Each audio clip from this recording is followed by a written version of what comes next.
The candles were already lit when the message came through. My phone vibrated against the kitchen counter, a small sound swallowed by the hum of the refrigerator.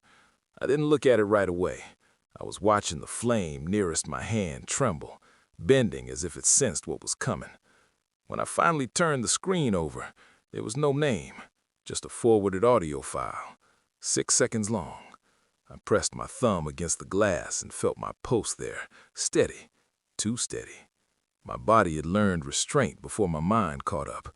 A woman's breath filled my ear, soft, familiar. Then a voice, low, careless, amused. My brother's.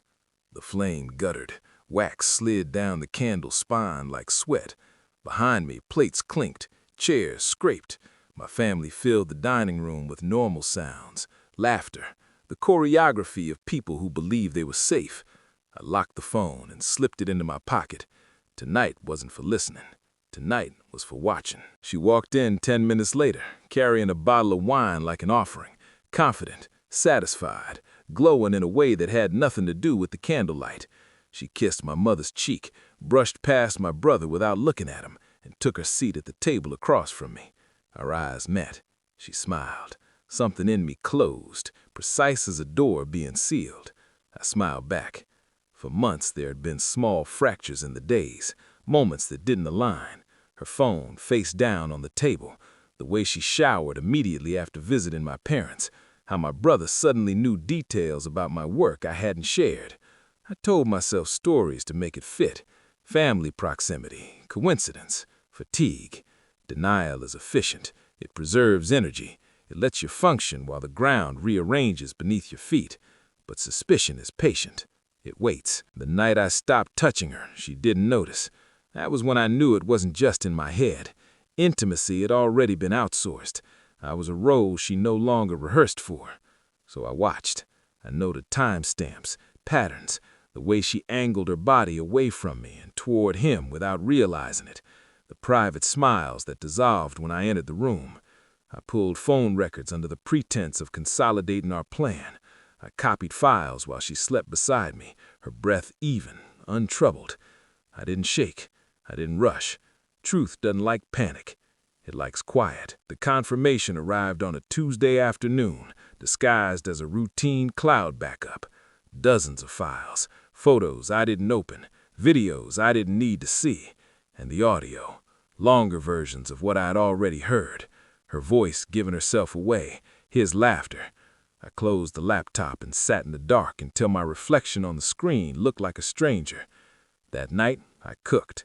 I set the table carefully. Candles, her favorite plates. I invited my parents and my brother under the excuse of reconciliation, family time, healing. She approved immediately. Of course she did. During dinner, I spoke less than usual. Let them fill the space.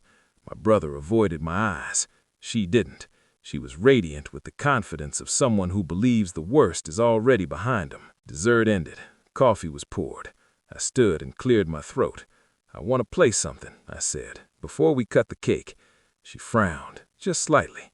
I connected my phone to the speaker on the counter. My hands didn't shake. Control had become muscle memory. "I found it on my phone," I added. "Thought it was a mistake." I pressed play.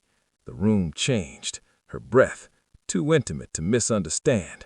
My brother's voice, unmistakable in its ease. My mother froze mid-sip. My father set his cup down with surgical care.